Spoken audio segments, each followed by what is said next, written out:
Shalom everyone, I'll be reading to you from the latest Points to Ponder essay, this time for the Torah portion of Mishpatim. The subject is the paradoxes of freedom. The Torah isn't just stories or tales of signs and miracles.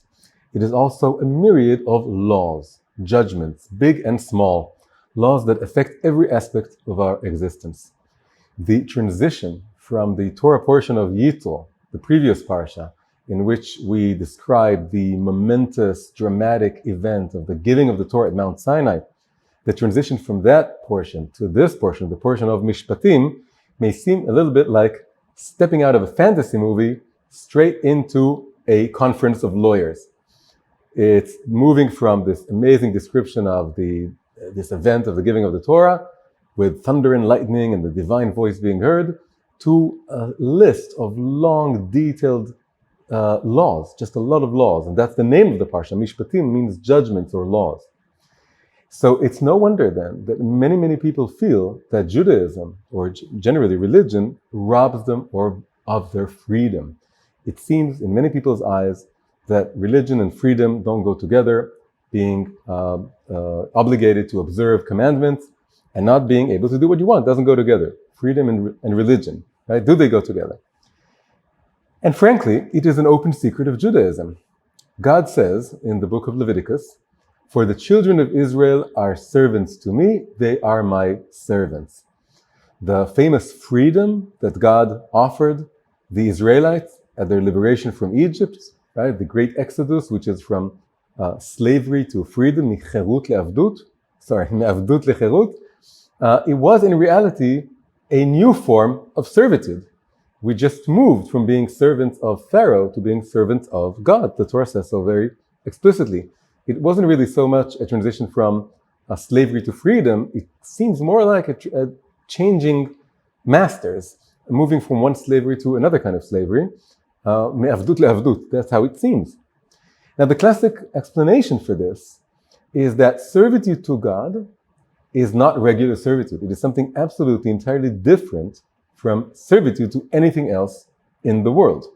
According to the Jewish sages, the words in the verse that we said before, "They are my servants," that's an addition to the verse. It's the end of the verse. It seems to be redundant because it repeats what was said before. Right? The verse was, "They are servants to me, they are my servants." So the sages have to explain why the repetition. So they say that "they are my servants" means "and not servants of others." And the exact wording that they use is "and not servants of servants." The idea being that all human beings, everywhere, always, are servants. That's who we are. We always work for something. We always are limited by a certain ideal or idea, and we're always servants. And the idea is that if I serve anything but God, I'm a servant of servant. And if I serve God, I'm a servant of the real master, of something that's really real and eternal and true. That's the classic explanation. The idea was repeated in the sages' commentary on the verse when Moses brings down the tablets. It says that the writing of God was engraved on the tablets. In Hebrew, it says charut al haluchot, charut being the Hebrew word for engraved. But the sages gave a very radical interpretation of this. And they say, because the Torah doesn't have the vowels, you can read words in different ways. So they said, don't read it as charut al haluchot, engraved on the tablets. You should read it as cheirut al haluchot. Cheirut is freedom. It's freedom on the tablets, not engraved on the tablets. And the explanation that they give is that the only person who is really, truly free is someone who dedicates himself to the study of Torah and the service of God. That is the person who is truly free. And they're very well aware of the paradoxical, the way that it sounds quite paradoxical, because the Torah is commandments and laws and obligations, and it's engraved. Engraved is something that you can't move, you can't change. But they're taking that word, they're saying, listen, in Hebrew, it's the same letters, it's almost the same sound. Charut and cherut, it's not engraved, it's free. Don't think that your destiny is written, engraved in stone and unmovable, unchangeable. You really are free if you go along with the Torah and the commandments. And another person who said this in a beautiful way, the same idea that serving Hashem is true freedom, was also said by Rabbi Yehuda Halevi, one of the greatest medieval rabbis and commentators, who wrote the book of the Kuzari, and also was a great poet. And in one of his poems, he said, and this is sort of my translation, with the help of my translator, we translated it together. The poem goes, "The servants of time are slaves of slaves. A servant of God alone is free. Where every man asks his share, my share is God, says me." Okay, so this idea is pretty easy to say, to recite out loud, and it is being said and recited and repeated endlessly in Jewish seminaries and schools and Jewish education. And everyone knows this, the Yehuda Levi sort of, this idiom that Eved Hashem hu levado chofshi, the servant of Hashem, he alone is free. But it's more difficult to really understand it. And I would like to suggest here another kind of method, a particular method that is widely used in fields like logic and mathematics. It's called proof by negation. Proof by negation is that you don't try to prove something, you try to disprove its opposite. And if you disprove the opposite, then that becomes true in some way. So I'm not talking about absolute proofs here, but I'm talking about something that could help us understand this notion that accepting the yoke of commandments, which is on the surface limiting ourselves, could really be a state of higher freedom than not doing so. And so the proof by negation here we'll do this by examining what happens if we go in the opposite extreme and we turn freedom into the highest ideal, the supreme value, or even just a supreme value. That's something that's not subject to any higher value. It's not subservient to a higher value, except maybe allowing the same freedom to other people.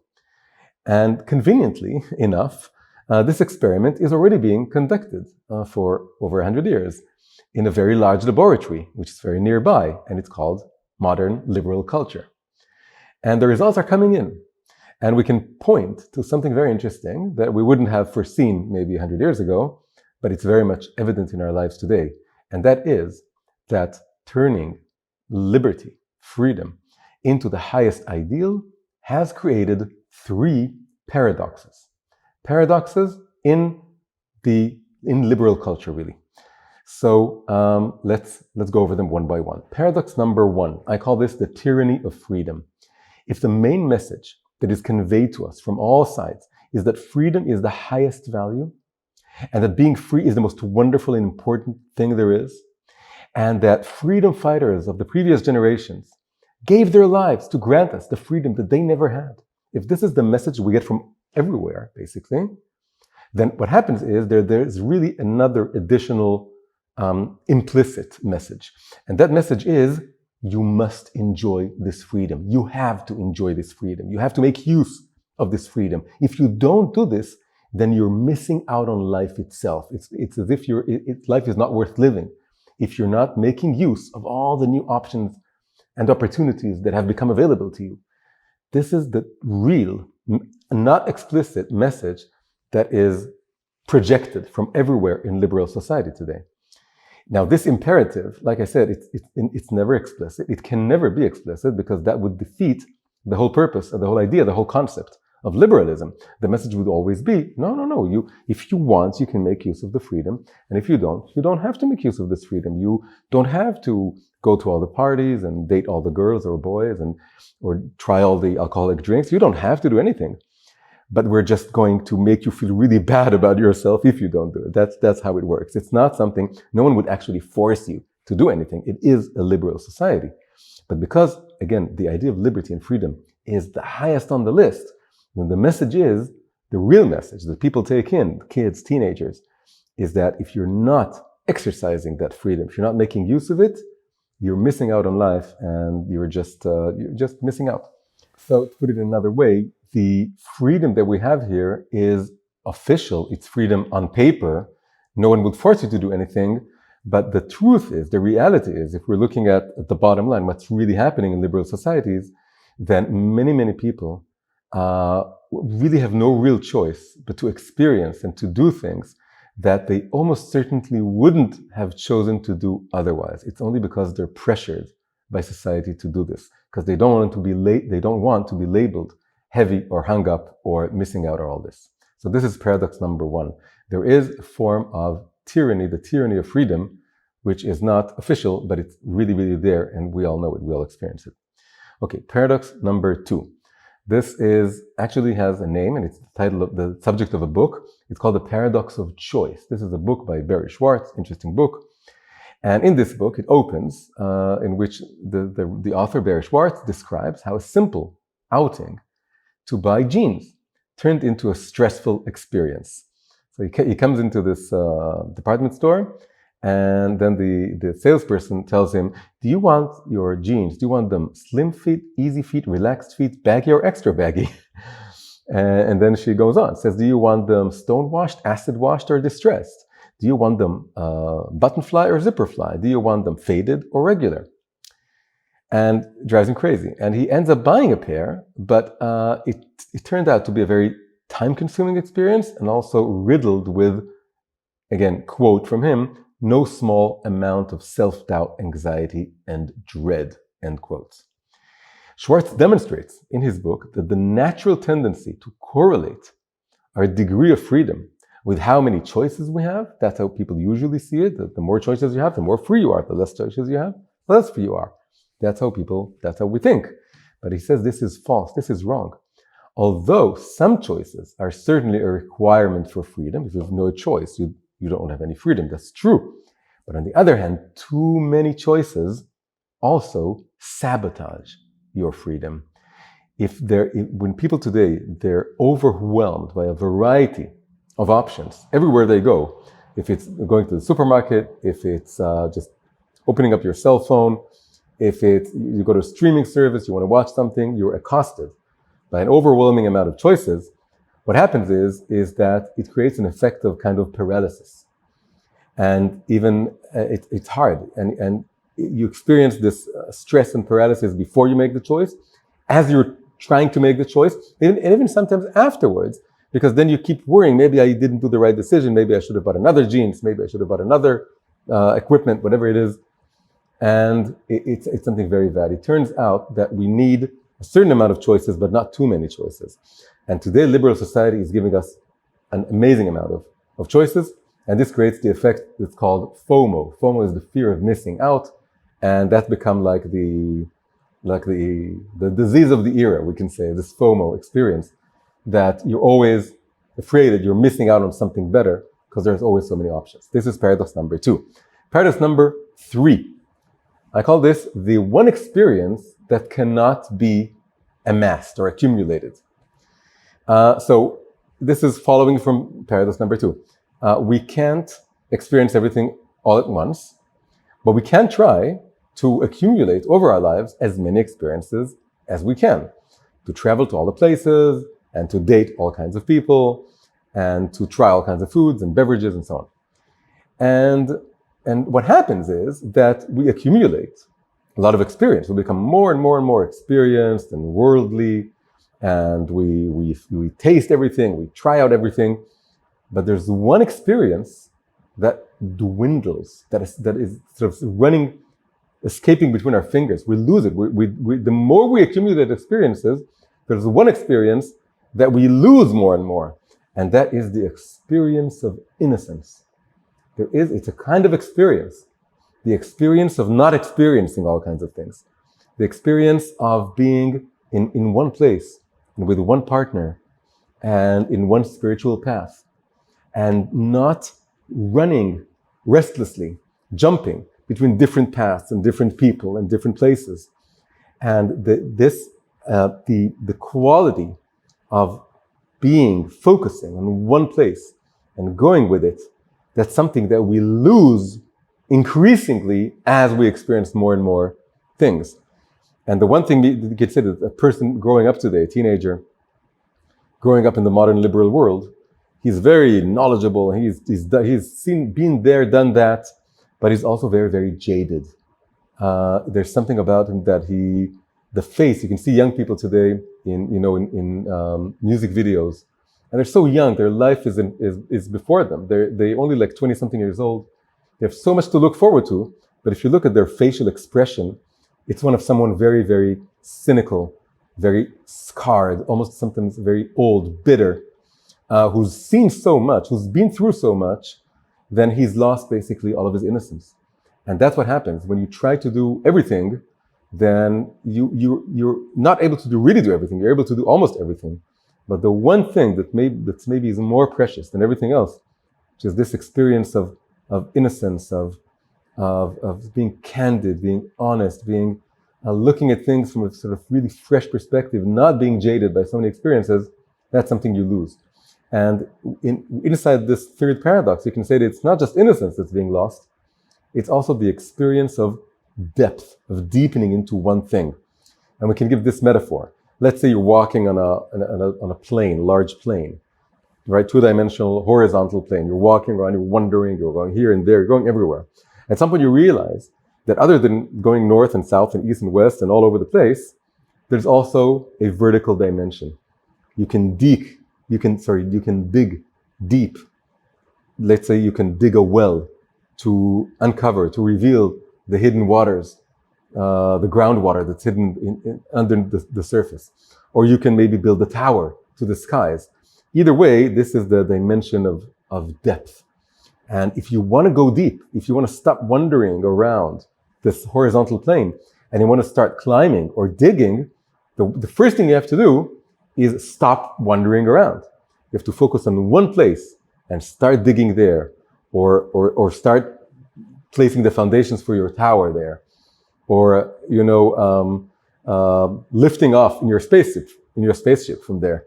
But either way, you have to stop the horizontal wandering. You have to choose one place and work from there, because in order to deepen, you need to focus. You need to choose one path, right? The classic parable for this is someone who wants to walk up a mountain. He's going around the mountain looking for the perfect path, but he never climbs the mountain. He has to choose one path, and then he can start climbing the mountain. And that means that he needs to give up on all the other paths.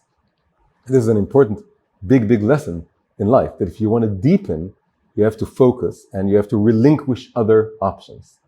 And it's the only way you're going to advance in life. And this is the third paradox of liberty, that the more you try to do more and more, the more you try to accumulate all experiences and do everything, then you're missing out on the experience of innocence, and you're missing out on the ability to deepen into one thing, into one path, and going along with it. So these are the three paradoxes, and this leads us to the conclusion. The conclusion is that if all these paradoxes, they happen because we've turned freedom into the highest ideal. Freedom is a very high ideal. It's very precious. What modern liberal society has given us is unprecedented freedom of movement, freedom of speech, and it has also given us prosperity that we haven't dreamt of before. But if we sanctify the idea of freedom and we turn it into the highest ideal, then these paradoxes arise, and they're like whirlpools in the ocean of freedom, the ocean of possibilities. There's an ocean of possibilities. But if we just dive into this ocean, then three whirlpools await us, and they're going to suck us in, and then this ocean of freedom will become an ocean we're becoming enslaved to freedom. That's really what's happening. We're becoming enslaved to freedom. We're sucked into either one or all of these three whirlpools. And the reason all this has happened is that freedom is not an end, it's a means. It's supposed to, it opens the door for you, it takes off the shackles off your feet, it takes off the handcuffs off your hands, and it liberates you in the sense that now you're free from all kinds of limitations. But there is another kind of freedom, a deeper kind of freedom. There's freedom from, that's what liberalism gives us, but there's also a deeper kind of freedom, which is the freedom to realize yourself, the freedom to elevate yourself, the freedom to do what you were meant to do in this world. And that's freedom as a means to something else. So you need a higher value system. You need to know what you want. You need to know what you believe in. You need to have a goal. You need to have a source of wisdom that guides you in your path. And if you don't have that, If freedom is not subservient to something else, it stops being our servant and it becomes our master. Liberalism, liberty, freedom becomes our master instead of our servant. So this is the meaning of the sayings that we said in the beginning from the sages, that there is no free man but the one who occupies himself with the study of the Torah, and a servant of God, he alone is free, in the words of Rabbi Yehuda Halevi. The Torah is a system of laws and judgments, but it's laws and judgments, it's limitations, it's boundaries that are supposed to help us avoid the paradoxes of freedom. It's supposed to be a higher value to which freedom is subservient to, and then we can bring out, and it's supposed to help us bring out the best in ourselves and connect to God, connect to our higher selves. And it seems to be restrictive, it seems to be paradoxical, but the truth is, it's supposed to save us from all these paradoxes. Because it's only when we have a divine wisdom that is something that's higher than us, and something that we feel that we are trying to live up to, and it gives us a sort of a point on the horizon to strive for. This is the divine element, the divine presence in our lives. And all these limitations are really limitations that are telling us, if you're going to try and do everything, if you try and live out infinite freedom, you're going to be a slave. But if you relinquish some of this freedom and you accept these limitations, these boundaries, and you go with the path which is broad enough to allow for individual actualization, absolutely, but it's not too broad to allow for us being sort of lost in the wilderness. If we accept these boundaries become very liberating. They truly become liberating, because we know that there are things that we mustn't do, we can't do, and there are things that we're not going those places. And then we have a space that is like a space of sanity, a space that we can really, truly be free in, because on the one hand, we are given a breadth of options and ways to live, and on the other hand, it's not infinite, and we're not trying to serve this abstract ideal of freedom. And then we can become truly, truly free. Shabbat Shalom. Thank you so much for watching this video. I'd love to hear your thoughts. Please leave your comment below. Also, if you like the video, like, subscribe to the channel, share it, and consider maybe becoming a Patreon to support these videos. Thank you so much.